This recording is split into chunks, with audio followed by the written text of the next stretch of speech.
Welcome to Speaking Concretely, the official podcast of the Cement Association of Canada. I'm Adam Auer, President and CEO of the CAC. Today we're joined by Thomas Guillot, Chief Executive at the Global Cement and Concrete Association. The GCCA is the global voice for the cement and concrete industry, representing cement companies from around the world, with a strong focus on promoting and furthering sustainability, innovation, and resilience. Thomas, it's a pleasure to have you on Speaking Concretely podcast. Thanks so much for joining us today. Thank you very much, Adam. It's a real pleasure to be with you. And you know what? I'm going to repeat this in French because I'm talking to Canadian audience. So, merci beaucoup. C'est un plaisir d'être avec vous aujourd'hui et de pouvoir m'exprimer sur le béton. Merci. Maybe we'll have you back on the French version of our podcast at a later date. So you have a very unique perspective on the cement and concrete industry because you represent members across very diverse economies in North America, Europe, Asia, Latin America, Africa, Middle East, all around the world. And I think each shares an appreciation for how essential cement and concrete are to the modern way of life. But tell me a bit about what you see from your perspective. You know, what are the commonalities and differences in the sector across the different regions of the world? Yeah, I mean, you're right. I mean, GCC is a very global organization. I mean, we have about 50 members on. We like to say that our members operate in almost all countries of the world, right? I mean, I was in Asia last week. We have big discussion in Latin America with our colleagues from FISEM, which is pretty much the equivalent of what you guys are for Canada. And of course, we are also operating with Africa with a lot of actions on developments there.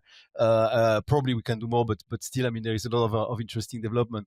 And I think everywhere in the world, there is a consistent view of concrete on being essential. And I like the word you use, being essential.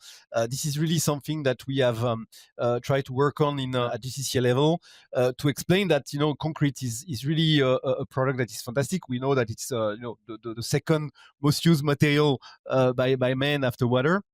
And this is because the concrete brings fantastic benefit. I mean, from a socio-economical leverage point of view, I mean, this is unique, right?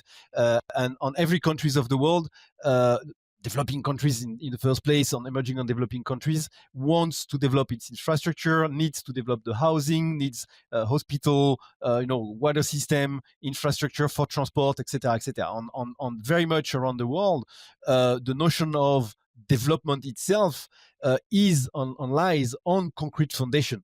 We like to say that concrete is the backbone of the modern society, right? So that's something that is widely accepted. I mean, that's a narrative that is actually also taken by the United Nations on discussion on the Sustainable Development Goal.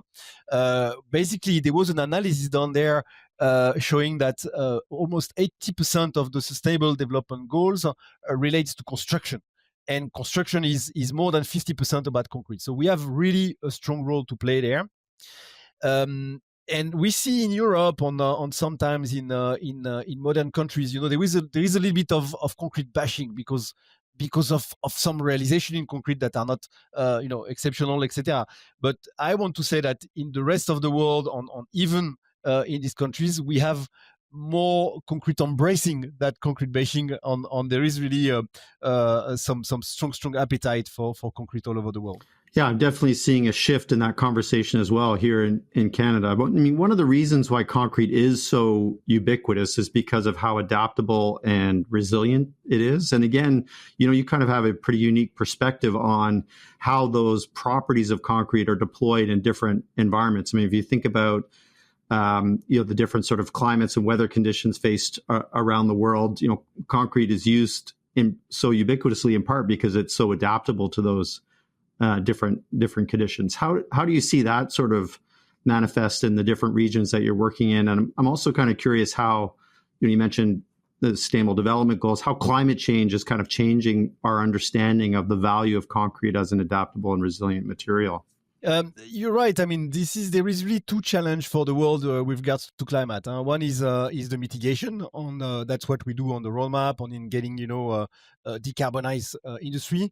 But there is also the notion of adaptation. And on this, I mean, concrete definitely have a role to play. Yeah, I can hear people saying, yeah, okay, I mean, but you are the cause of the problem at times, on you want to be part of the solution as well. But the truth is that the world needs concrete. The challenge we have is to produce decarbonized concrete, but the world needs concrete to defend itself, to prepare itself. And when we say about concrete embracing, in most of the concrete of the world, and I was in India not so long ago, discussing precisely that aspect, say how can concrete help the countries to defend itself against climate change, and how do we actually support the development of infrastructure program, a resilient infrastructure program on resilient housing program as well. We had a very interesting discussion with one of the leaders of an NGO called Build Change, and he was doing programs on Latin America on the favelas, and he was actually explaining me that in this not so well construct housing developments. I mean, I call it like this for the sake of the discussion. Basically, 2/3 of the habitation was to be rebuilt and was not adapted to the constraint. And he was explaining me how it is much less expensive to actually reshape or help rebuild or consolidate the existing system by adding, for example, a floor, by consolidating the wall, by adding a concrete ground, and this was considerably less expensive than to rebuild everything, right? So here it's an example of how concrete and how this material, and it was basically substantially saying only concrete can help to do that, because concrete is the most versatile product, and concrete can be adapted to any type of habitat in this context, right? And that was really a mind change for me, a mind-blowing revelation for me, in the sense that it's not about redoing things, it's really about how do you adapt yourself, your housing, to the constraints that are locally developing, right?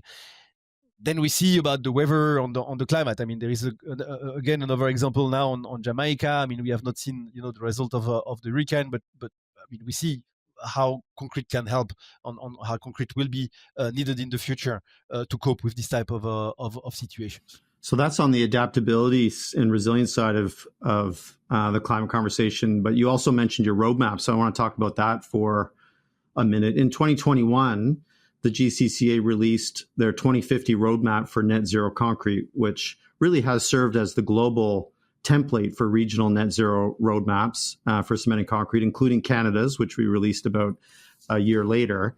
And you recently published a progress report, a follow-up to the roadmap that was released, I guess, 5 years ago now, almost 5 years ago now.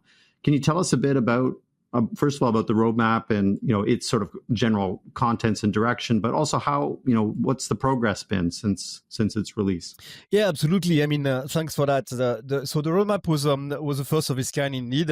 I think we were the first industry to actually publish such a sectoral roadmap with a global ambition. And as you said, I mean, many countries took actually the leadership to develop their own roadmap. On that basis, on learning from this, we have launched actually what we call by then the Net Zero Accelerator for Cement, calling basically countries to partner with us and to develop and to understand how you can work on global ambitions into how you can transform a local ambition into local actions, right?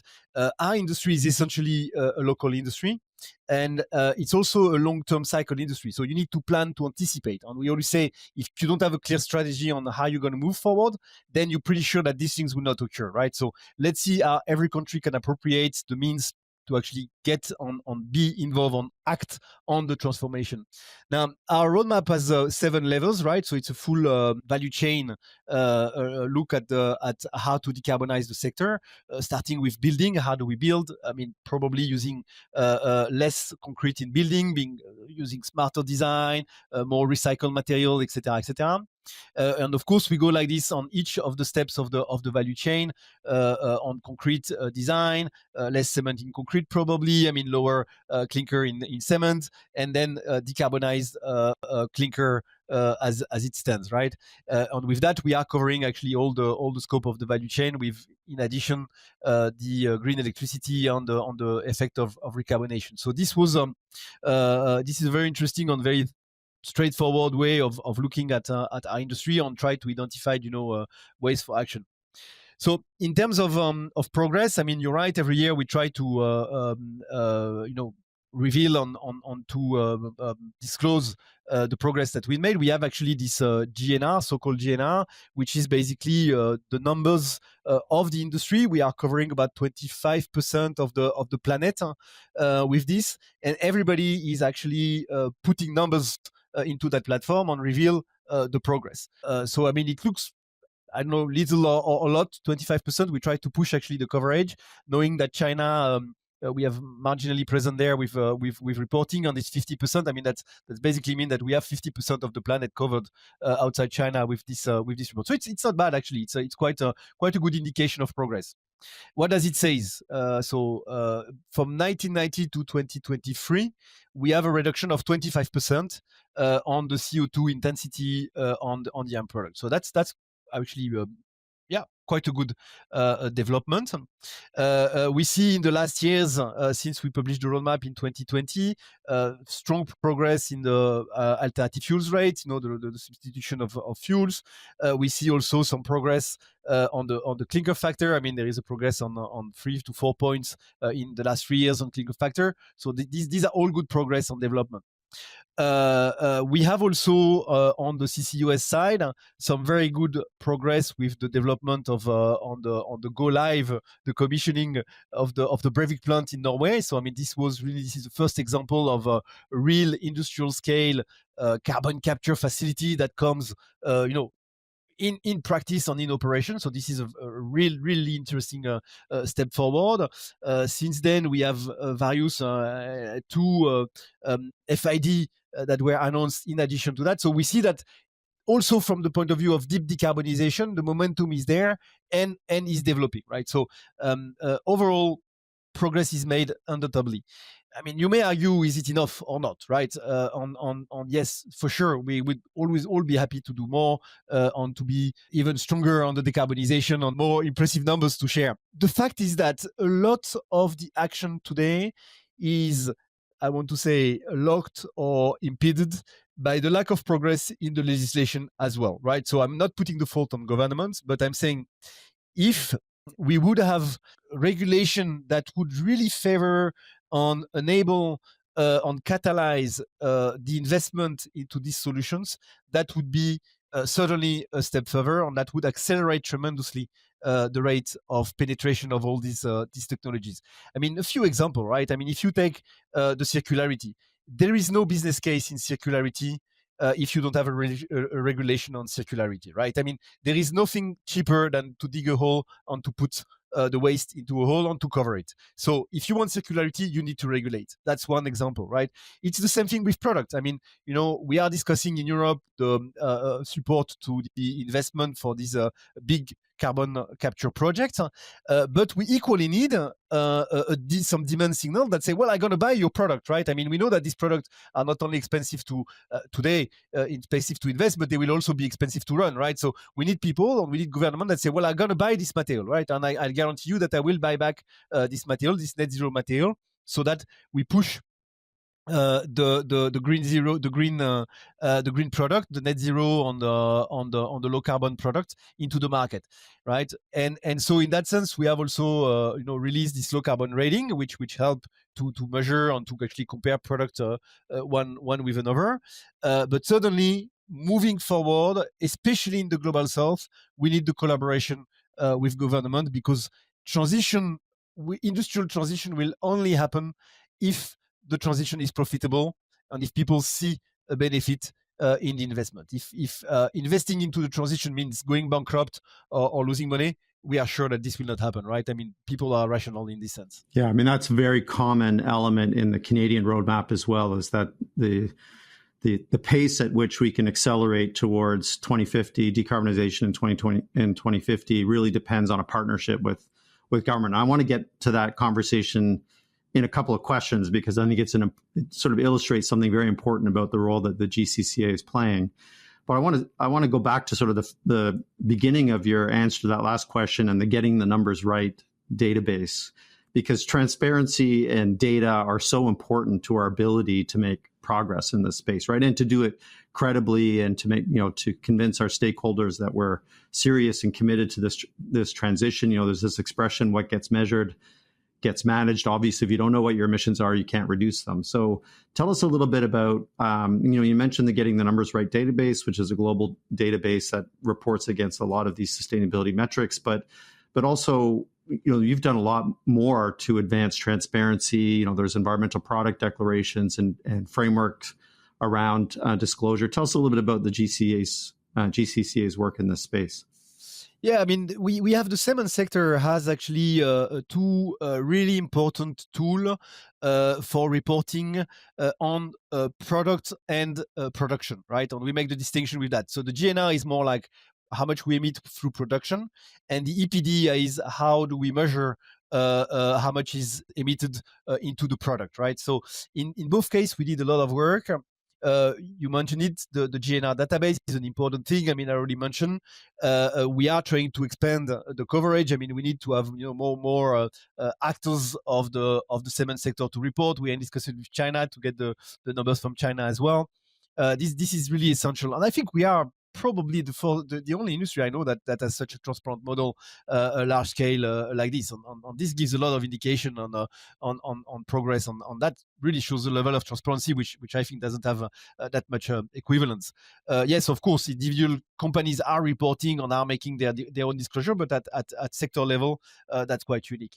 On the EPD, this is also a very important tool. So we have developed a methodology. When I say we, is the industry, a methodology that enables to really calculate and simplify the way to get to a number when you talk about environmental product declaration. So this is also important. We have also with that a little IT tool that enables to plug in to make simulation to simplify basically all the discussion on EPD in demand. We are in discussion with a lot of startups today that will give that service or that are giving that service of EPD on demand for concrete in particular, and that's quite exciting to see the pace of development of these EPDs. I mean, all around the world basically, because it is true that a lot of EPDs are produced today in America, in North America, but certainly this is picking up in Europe, on in developing countries as well, right? So that's great. Importantly, also is the fact that these methodologies are based on the strong accounting principles, right? So the industry made the effort to discuss with the Greenhouse Gas Protocol and to actually deepen the guidance of the Greenhouse Gas Protocol and to explain how, as a cement sector, you should treat this or that element of the reporting, right? So today we have a release. I think we are in the version 3.2 or something. I mean, we have working on the version 4.0 that will be released in a couple of years from now. We have website that explain everything. This is open to everybody, every actors in the cement sector, not only GCCA members, of course.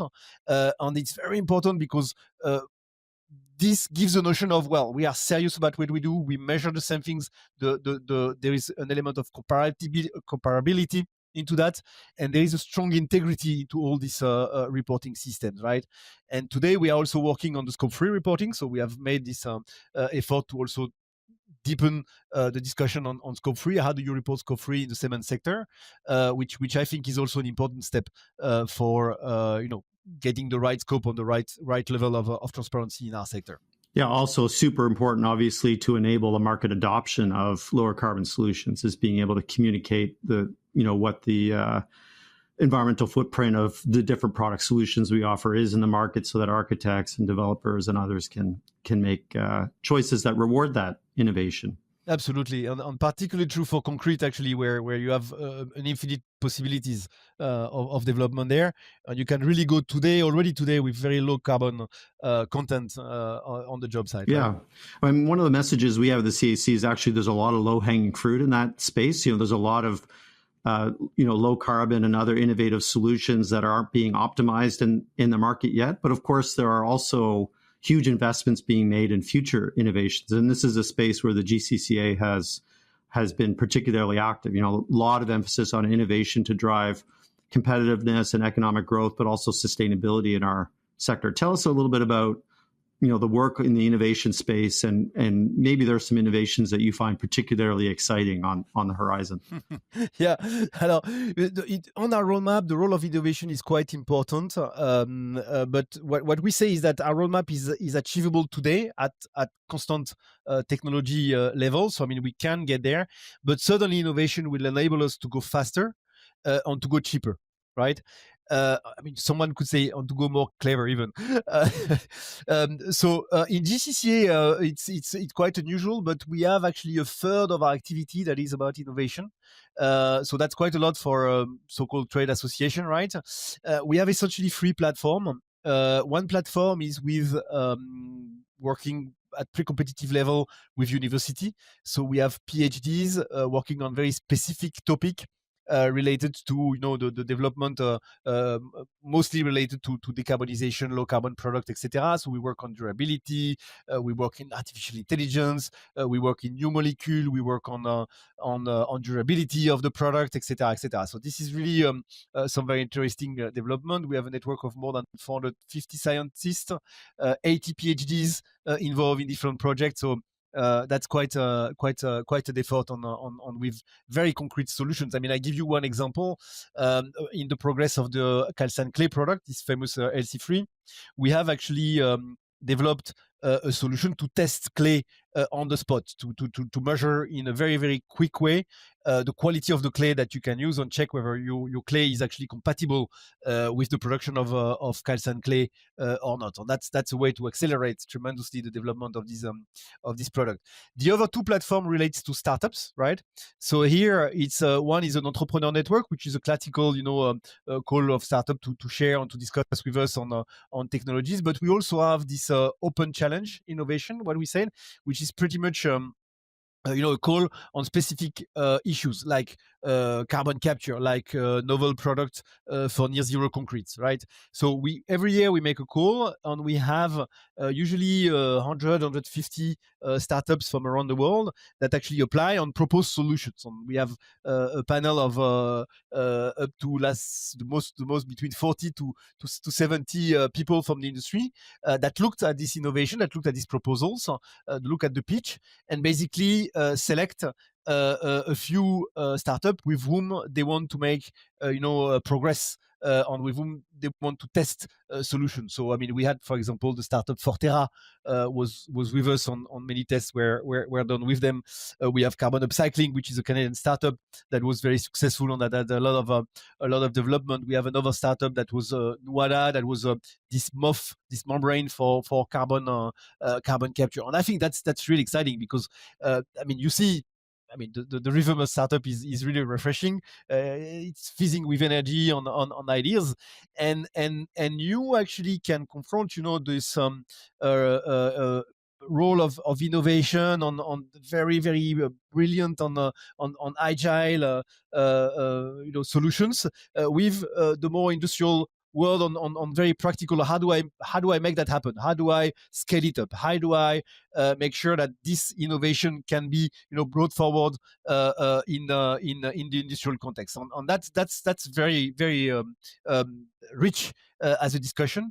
And we have actually today 12 consortium that have been around testing, piloting things, all on carbon capture or in novel products, which make it very, very rich and gives a lot of potential to continue. And we'll continue working on that. So that's excellent. Yeah, it's a really exciting space. And of course, we were happy to see Canadian startups featured in some of the work that Innovandi is doing. And you mentioned Carbon Upcycling, which now is building a commercial facility at the Ashgrove plant in Ontario here in Canada. So yeah, super exciting and productive initiative for sure.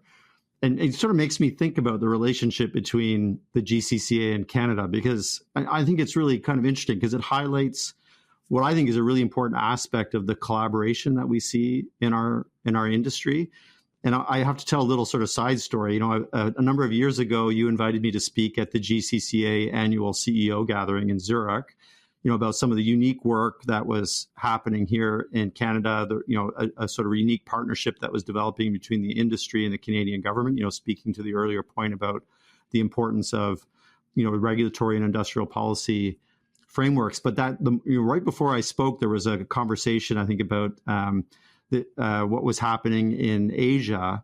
And one stat really threw me right before I was about to get on stage. And it was the stat that China has a cement production capacity of about 1.8 billion tons, which is more than 100 times the capacity that we have in Canada, which sits around 16 million tons or so. And at first I was like, why am I here? Like we're such a small player really in the global scheme of the industry. But actually Canada is doing some very innovative things. And the GCCA has been an amazing partner in sharing and amplifying those good ideas, no matter where they come from. And I wonder, if you could share just a little bit about how the GCCA finds that balance between its members, some of which are very, very large and some of which are very small, but all of which face common challenge and many of which are doing really interesting things in the cement and concrete industry space. Well, it is true that the membership of GCC is quite spread and quite diverse, and that makes it interesting. We have mega, I want to say conglomerate, or at least major cement. CNBM in China is almost 500 million tons of capacity, right? On we have also some one plant in Azerbaijan, member, for example, and we have that also in other part of the world. So how do we balance that? But I think the DNA of the GCCA member is really about the net zero transition and the promotion of concrete, the love of this material, right? And there is a natural fit of actions on the common interest, and we like to say we are custodian to this decarbonization, right? Now, how do we work together? And I think there was a very interesting initiative which was launched actually, on which Canada is chairing, which is the breakthrough cement, right? This initiative is something. If it was not invented, we would need to invent it. I would die to invent that initiative, and that's something that was under the leadership of the United Nations to actually bring together countries that have an interest in the decarbonization of concrete, of this concrete sector. And Canada took the leadership with the Emirates to actually lead that group on to gather countries that have that goodwill on that, making a coalition, a collaboration to actually discuss and to exchange on what is required to advance. What is required from the point of view of vision? This is the roadmap. So let's have a roadmap in the line of what we are doing, with what you did in Canada and what we are doing at global level. Let's understand how this roadmap can be implemented through the adaptation of the regulation. These are the enabling conditions, so to say. So look, how can we discuss between countries, what works, what doesn't work, what regulation was useful in one country, what regulation was successful in another, on all the themes that relates to decarbonization. And you can do that in every levels, from the prescription of design, from giving permit for construction, from pushing green product on the market. Again, we said green procurement, public procurement, private procurement, etc., right? On down to, of course, the carbon management. What do you do when you to capture? What do you do when you have on this discussion can start even in emerging countries, in the sense that everything is possible. Things have different terms of actions. You have things that are no-brainer today.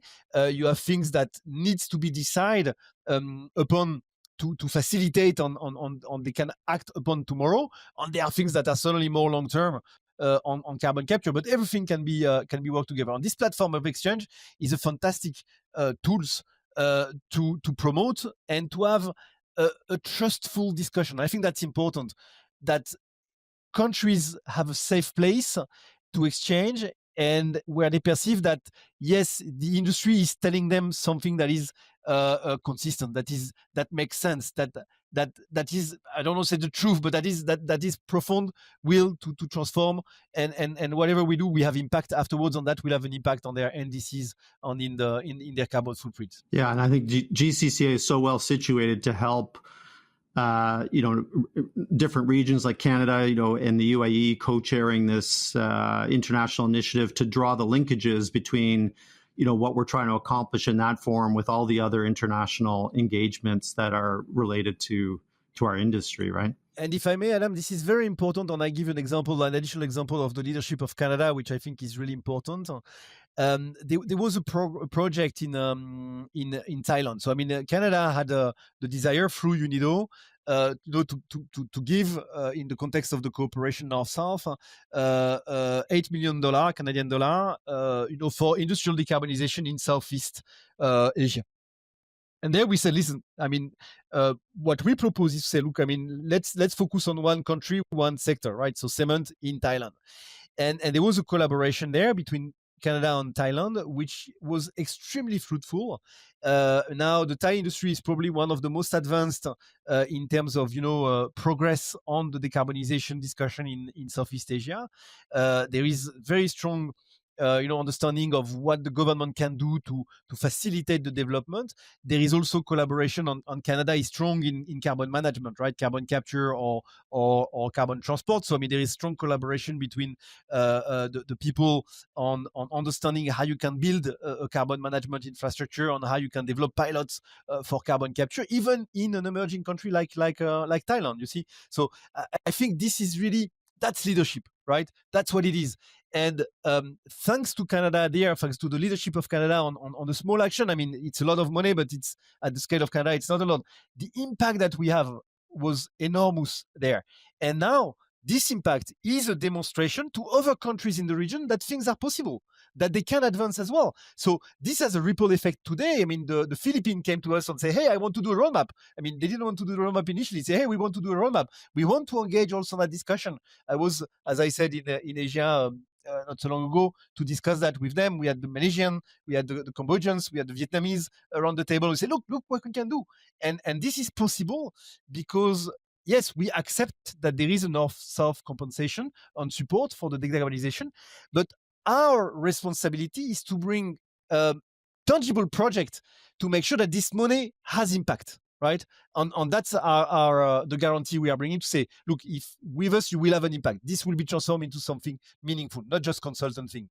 Meaningful project. Yeah, and then you start to see that snowball to other countries. We just hosted actually the Korean delegation, which came to have much the same conversation as we had with Thailand and a number of others from that region of the world. So yeah, really amazing kind of snowball effect when you start to show what's possible.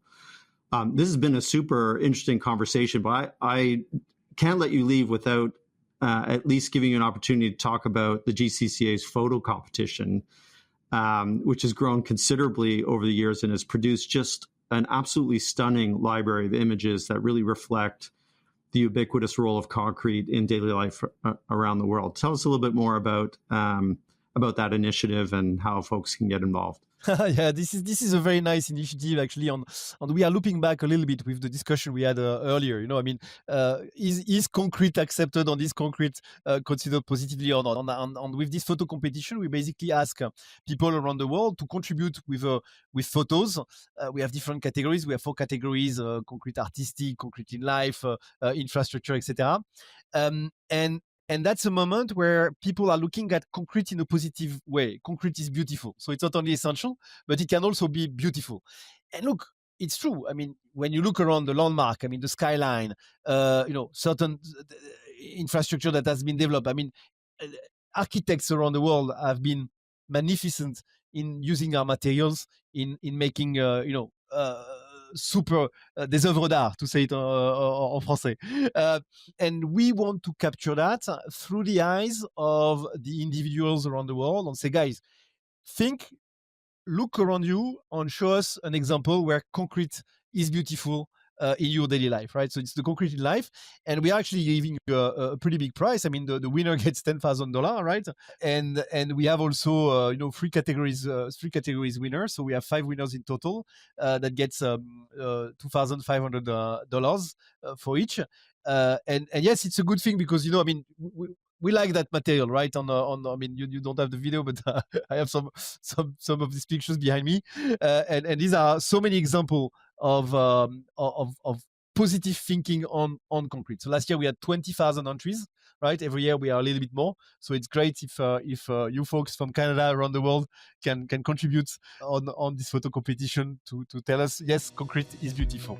Thomas Guillot, Chief Executive of the Global Cement and Concrete Association, thank you so much for joining us today and for sharing your energy and passion for the sector, and also great insights about what's happening in the industry globally. Thank you so much. Thanks a lot, Adam. Thank you to our audience for listening. And don't forget to subscribe and follow our podcast on your favorite platform. We hope to see you next time.